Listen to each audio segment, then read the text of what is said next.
Long-time viewers and one-time viewers might note that in my last video I talked about how the Ranger class has a bit of an identity crisis. This is of course born out of the fact that it started out as a fighter class and slowly had various other features and traits grafted onto it, like extra limbs to a Dead Space monster. The most glaring omission out of all of this seems to be that the Ranger class has never been given a unique mechanic of its own. There's nothing about being a Ranger that is something you cannot get in other classes. I'm not talking about subclasses, I'm not talking about special spells, I'm talking about a specific ability or mechanic that is unique to them. Rogues have sneak attack, fighters have second wind, wizards have copying spells, monks have ki, sorcerers have sorcerer points, druids have wild shape, clerics have channel divinity, warlocks have eldritch invocations, barbarians have rage, bards have inspiration, artificers have infuse items, paladins have auras, lay on hands, divine sense, divine smite, and rangers get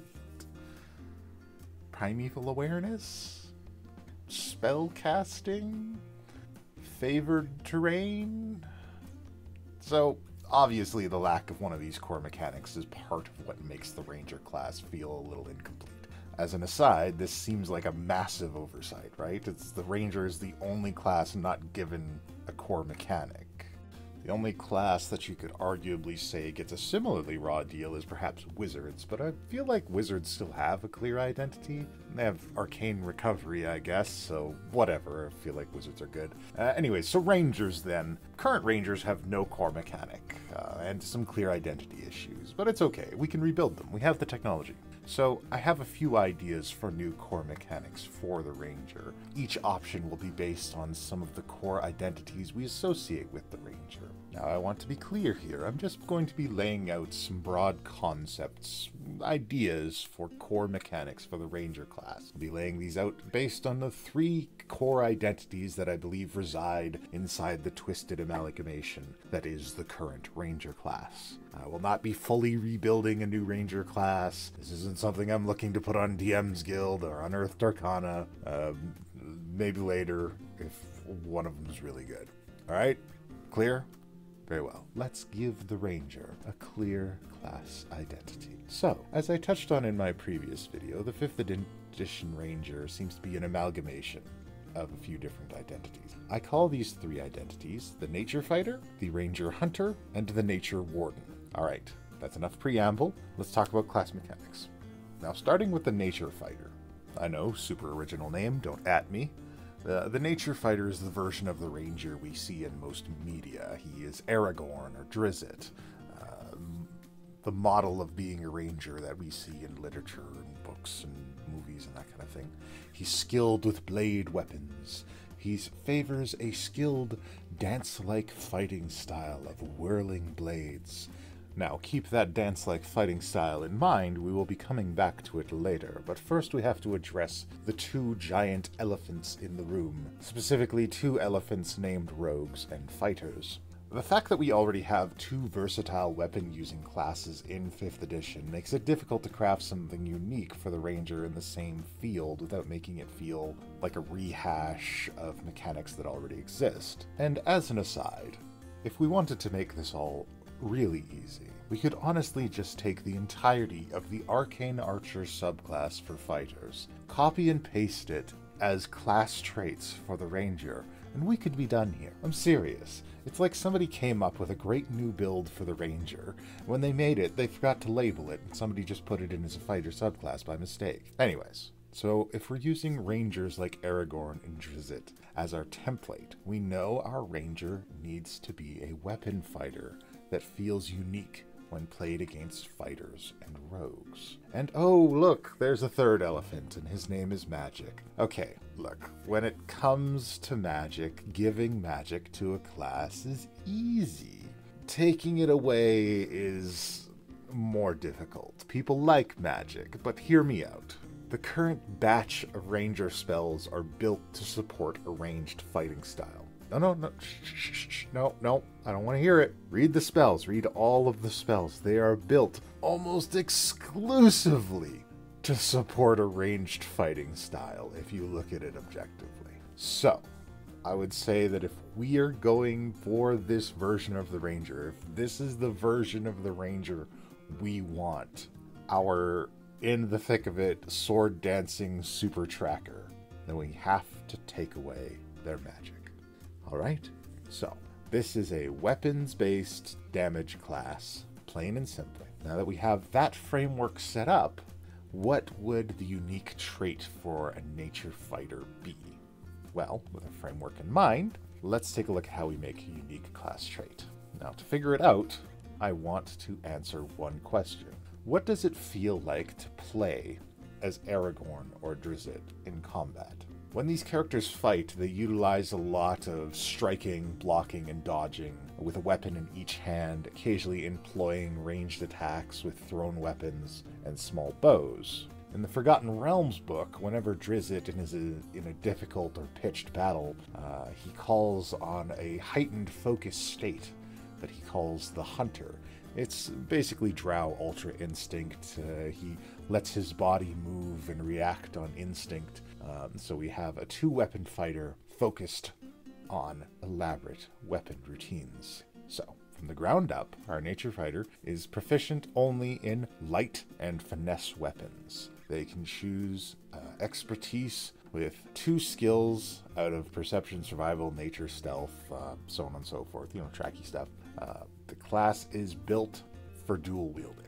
At level 2, when most classes pick up their core abilities, they gain 2 things. They gain 1 extra attack, and 2, they gain the ability to accumulate combo points. Puck, what the hell does that mean, you might say? Well, I'm getting to that. Hold your horses. So at level 2, our rangers effectively have 3 attacks per turn. 2 main hand attacks and 1 offhand attack. So imagine it as a 3-strike fighting routine, 1-2-1. This already creates a melee weapon ranger class that can pack a punch, stand toe-to-toe with your rogues and your fighters and your barbarians, and, still feel like they're contributing to the overall damage. They're by no means a solo fighter at this point, but let's talk about the combo points. So, combo points will be a powerful presence for the ranger. Each ranger will have 3 combo point slots that can be filled each turn of combat, and they expire at the end of the ranger's turn, and can be expended during the ranger's turn. How do you get combo points, you might ask? You hit with a weapon attack. So, each ranger can produce 3 combo points per turn with their 1-2-1 attack routine. If they hit with all 3, they can then launch a powerful combo finisher at the end of their routine. Ta-da! What is that? Did I just blow your mind? Did I just create something amazing for you? Let me tell you more. So let's say, for example, at level 2, when you first get your combo points, you have 3 options for your combo points. If you have a combo point of 1, you can deal 1d4 additional damage this turn, and or maybe the enemy can't take reactions this turn. Something simple, something basic. Combo points of 2, you can push the enemy back 5 feet, call it a kick, or the enemy has disadvantage on attacks made against you until the beginning of your next turn. Or combo 3, gain advantage on attacks made during your next turn, or inflict daze on the enemy. This creates a dynamic that is very easy to level up. As you level up, you gain better combo abilities, maybe you deal more damage out of your combos. You could even go a step further and just add basic upgrades to the 2-weapon fighting styles, such as maybe your offhand no longer consumes your bonus action. So without getting much deeper into how I would build this new ranger, that is how I would build the ranger as a 2-weapon nature fighter, without going too far into the weeds still in this. So now that we have our nature fighters sorted out, let's talk about the hunter ranger, the archer, the one that arguably most people think about when they think about the ranger. When it comes to this version of the ranger, we need a build that's meant to complement a ranged weapon damage dealer, a ranged fighting style. So again, this one's a bit of a no-brainer. They've already made it. They've made a great unique set of traits for this. The only problem is they made it a fighter subclass. But whatever, I'm not here to reorganize the wrongs of the universe. I'm here to break new ground with new and exciting ideas. So when I think about the archetypical ranger ranged damage dealer. I think about like Legolas or Hawkeye on a perch, spotting targets, taking lives until their ammo runs low, and then they have to make a daring escape from their perch into a pitched battle. So, let's make that. So I give you the level 2 Ranger class ability, Nest. So Nest. At level 2, the Ranger gains the ability to create a 10-foot radius space at their location. Each turn of combat they spend in this nest grants them additional combat abilities. For example, let's say at second level, while the Ranger is in the nest, they get +2 to all ranged attacks. From there, we expand it at higher levels, giving larger combat bonuses, extra damage, maybe the ability to use your action to move the nest to another location within your movement speed, or grant bonuses to AC or dex saves while in your nest. This would establish a clear kind of tower defense style strategy when it comes to Ranger combat.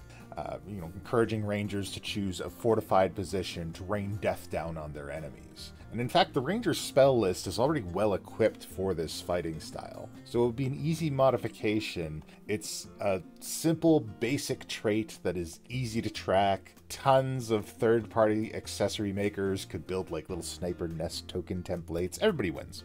Simple and easy. Wow, look at that. I already built 2 unique mechanics that give the Ranger a clear identity. Wizards, I'm available for hire. My demands are simple. I require only $1,000 American, a consulting credit on D&D 1, and a spot on the next game of Critical Role. I promise to be polite.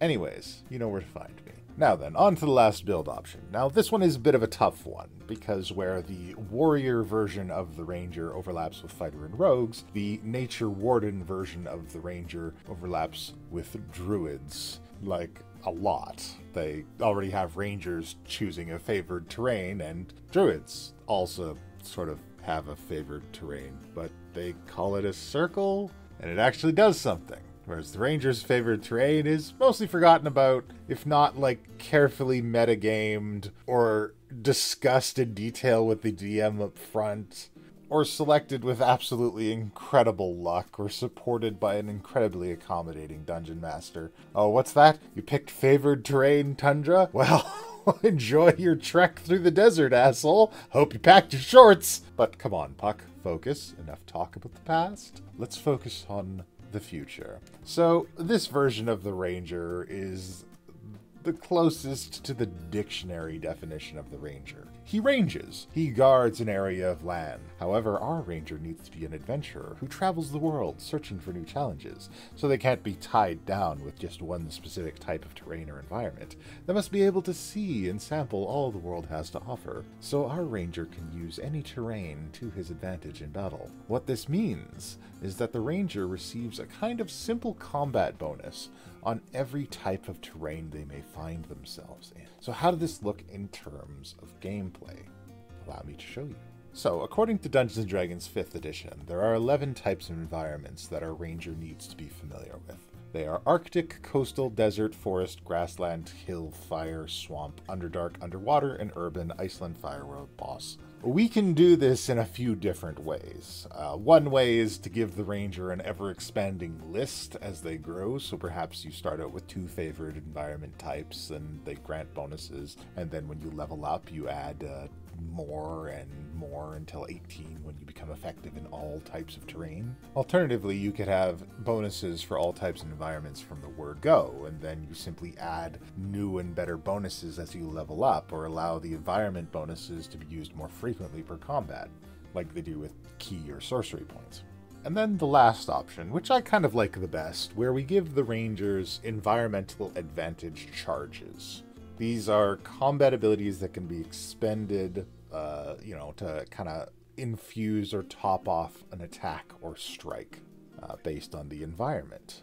A few options you can go with. You can go with expanding the charges to add more as you go, or expand the type of environmental bonuses you get, or you could even expand the effects. So, for example, Underdark environment, maybe your attacks can kick up spores and add poison damage, and then when you level up, you could turn that poison damage into a poison effect. Obviously, you have to get a little creative with this. There's not always an easy one-to-one environment for damage option, but just off the top of my head, here's a few. Arctic, you can do frost damage, and then maybe you could level it into a slowing effect. Desert, you could do fire damage, make it a blinding effect. Coastal, you could do force damage, like it's waves pushing you back, and you can add a pushing effect to it later.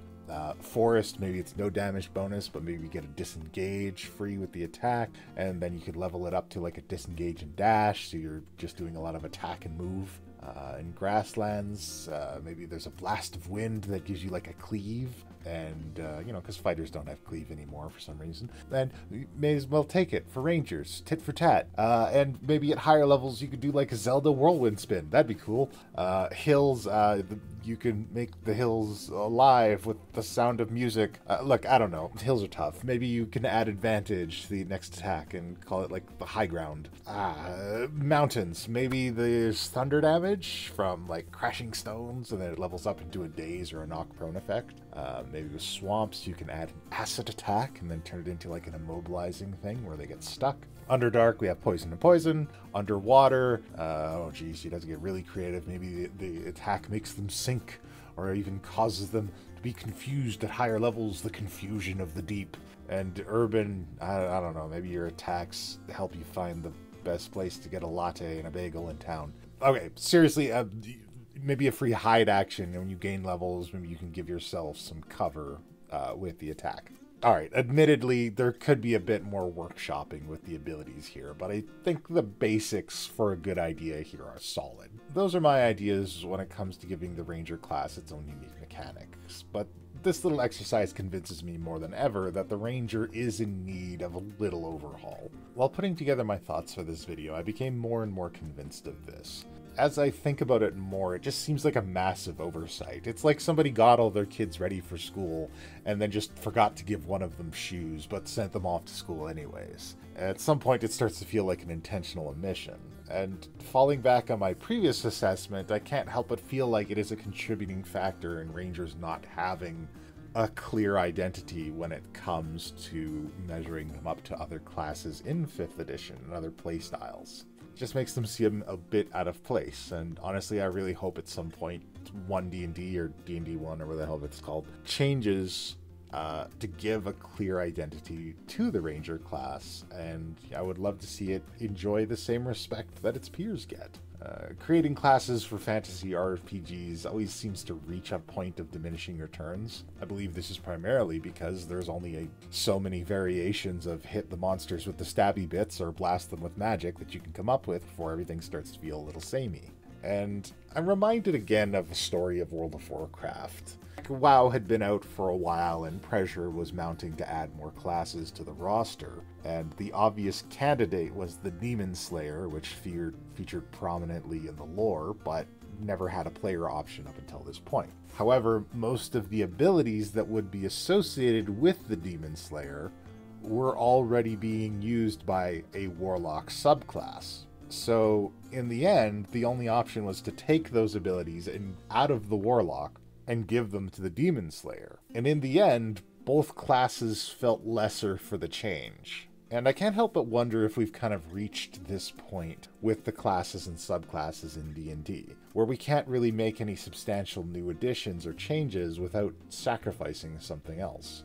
However, these are just the musings of a tired old gamer, and there could still be much more gas in the tank if we were just get really creative with our mechanics. But in reality, only time will tell. We shall see how things shake out, and Wizards team, D&D team, if you require more ideas, you know where to find me, and you know my price. Until then, farewell everyone.